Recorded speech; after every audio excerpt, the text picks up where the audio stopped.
mfate uyu mwanya nifurize amahoro y'Imana buri wewe mwese mwebwe mwese buri wese uri kubasha kutwumva abari ahantu hatekanye mwese mbifurije gukomeza gutekana ariko namwe muri ahari kubera ibibazo bigiye bitandukanye abiri mu bibazo bigiye bitandukanye mwese ndabihanganisha bigomba gukemuka uko byagenda kose ariko nanone reka mbabwire ngo tarakora subscribe nakore subscribe ubundi dukomeze n'amakuru agezweho biri kwihutirwa cyane nanone rero byihutirwa reka mubwire ko tanzwe umunsi wo ku cyumweru aba ari umunsi wagenewe kwiragiza Imana ahantu henshi cyane ariko noneho mbwire ko kuri iyi nshuro mu gihe ku cyumweru ari umunsi wo gusenga Imana ihuriro ry'ingabo z'ubutegetsi bwa RDC bo bazindutse bagaba ibitero mu baturage i Masisi.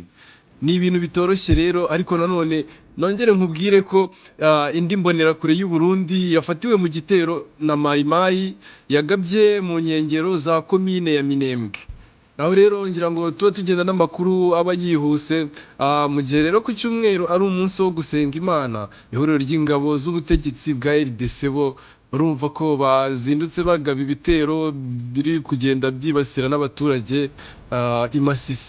i Masisi rero ibintu bikaba bitoroshye muri iki gihugu cya Repubulika Iharanira Demokarasi ya Kongo. Haramukiye ibitero muri teritwari ya Masisi mu ntara ya Kivu y'Amajyaruguru. Ni ibitero byagabwe mu birindiro bya M23 mu duce turi mu nkengero za santere ya Sake muri groupement ya Kamuronza teritwari ya Masisi.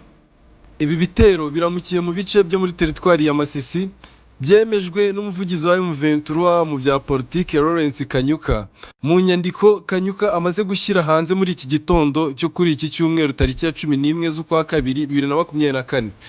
Yavuze ko ihuriro ry'ingabo z'ubutegetsi bwa Repubulika ya Demokarasi ya Kongo ko bongeye kugaba ibitero mu bice bituyemo abaturage benshi ndetse agaragaza ko ibitero byagabwe mu gace ka Nturo, Yerusalemu, Nyingo no mu nkengero zaho. By'umwihariko yavuze ko ibi bitero biri kuraswamo ibibunda biremereye mbega by'imizinga minini kandi avuga ko byakozwe n'ingabo za Tanzania, Afurika y'Epfo, FARDC, FDLR n'ingabo z'u Burundi. Hongeye kuba imirwano mu gihe ku munsi w'ejo kuwa gatandatu ari hiriwe imirwano umunsi wose. Ni urugamba rwabereye mu bice byo muri teritwari ya Nyiragongo no muri teritwari ya Masisi. Bikavugwa ko ku ruhande rwa Kibumba M23 yahanganye n'ingabo za Malawi na Tanzania zo muri SADC. Gusa M23 nubwo ihanganye n'ingabo nyinshi ziva mu bihugu birenze 4 nta gace na kamwe biratangazwa ko bambuwe, ahubwo M23 ikomeza kwigiza inyuma abo bahanganye no gufata ibindi bice. Ku munsi w'ejo M23 yafashe ibice bya Gatsiro werekeza Nyanzare n'utundi duce two muri teritwari ya Nyiragongo nk'uko twabibabwiye mu nkuru ibanza. Ariko nanone nongere nkubwire ko indi mbonerakure y'u Burundi yafatiwe mu gitero Mayimayi yagabye mu nkengero za komine Minembwe. Ku mugoroba wo kuri wa gatandatu tariki ya 10 z'ukwa kabiri na 2024 Mayimayi ivanze n'imbonerakure z'u Burundi bagabye igitero mu nkengero za komine Minembwe gifatirwamo umurwanyi wo mu mbonerakure. Ni igitero cyagabwe neza mu baturage baturiye umuhanda wa Nyagishasha ubarizwa muri groupement ya Bashimunyaka ya kabiri muri sekteri ya Rurenge teritwari ya Fizi mu ntara ya Kivu y'Amajyepfo.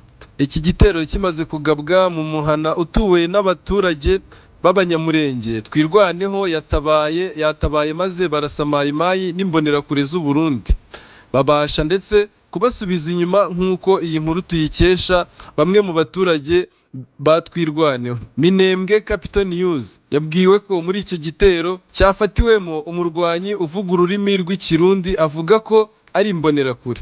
Ati mu gitero cyagabwe imuhana wa Nyagishasha twafatiyemo umugabo uvuga ururimi rw'Ikirundi. Yatubwiye ko ari imbonerakure, yatubwiye ko kandi avuka i Bujumbura mu murwa mukuru w'igihugu cy'u Burundi. uwafashwe ni umugabo uri mu kigero cy'imyaka 40 irenga nk'uko byavuzwe na Fideli Sinayigaye. Si ubwa mbere imbonerakure zifatirwa mu bitero bigabwe na Mayimayi mu mihana y'abaturage b'Abanyamulenge mu nkengero za komine ya Minembwe, kuko mu mpera z'umwaka ushize hafashwe abarundi barenga 2. Hari umurwanyi w'umurundi wafashwe ahagana mu kwezi kwa 10 afatirwa ku Kijombo. Mu bitero bya Mayima byari bimaze igihe byibasira abaturage baturiye mu Rutigita mu majyepfo ashira uburengerazuba bwa komine Minembwe. Ni mu gihe kandi mu kwezi kwa 11 no kwa 12 hafashwe abandi barwanyi bavuga ururimi rw'Ikirundi mu bitero byikurikiranyije iminsi 3 mu cyumweru kimwe. Ubushize Twirwaneho yashyize itangazo hanze ishinja leta y'u Burundi gucura umugambi wo kurimbura abanyekongo b'Abanyamulenge. Ni itangazo ryavugaga ko Twirwaneho ifite amakuru ahagije kuri ayo makuru ko ndetse bayahawe n'abasirikare b'u Burundi. Itangazo rikomeza rivuga ko uwo mugambi wo kurimbura Abanyamulenge leta y'u Burundi ufatikanyije na leta ya Kinshasa. Tubibutse ko n'interahamwe ziheruka kuva muri Rurenge na Kirembwe zigana mu misozi miremire ya Uvira, uduce tugenzurwa n'ingabo z'u Burundi zo mu mutwe wa Tafoko.